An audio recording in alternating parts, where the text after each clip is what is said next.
ভাই ক্যাপকাটে তো text gradient করা যায় না। আমি প্রিমিয়ার প্রো আফটার ইফেক্ট ব্যবহার করি গ্রেডিয়েন্ট করার জন্য। ভাই আজকের এই ভিডিওটি দেখার পর তুই ক্যাপকাটও টেক্সট গ্রেডিয়েন্ট করতে পারবি। তো চলুন জেনে নিই কীভাবে টেক্সট গ্রেডিয়েন্ট করা যায় ক্যাপকাটে। তো ক্যাপকাটে টেক্সট গ্রেডিয়েন্ট করার জন্য প্রথমে আমরা একটা ডিফল্ট টেক্সট নিয়ে নিব এবং এটা আমরা আমাদের নিজেদের মতো কাস্টমাইজ করে নিব।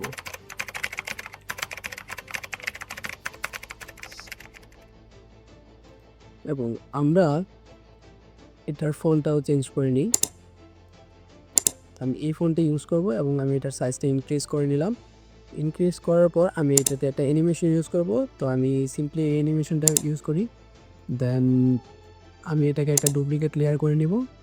ডুপ্লিকেট লেয়ার করার পর এটার আমি উপরের লেয়ারটার কালারটা চেঞ্জ করে দেবো। আমি এটা অনেকটা ইয়েলো কালার করে নেব।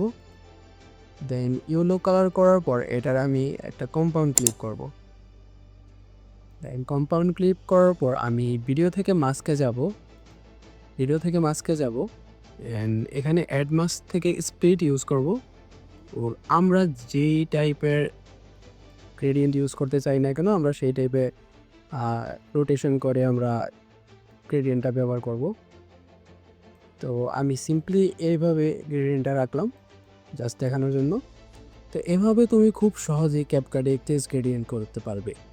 যদি ভিডিওটি তোমার জন্য হেল্পফুল হয়ে থাকে অবশ্যই এটি লাইক এবং কমেন্ট করতে ভুলবে না। আল্লাহ হাফেজ।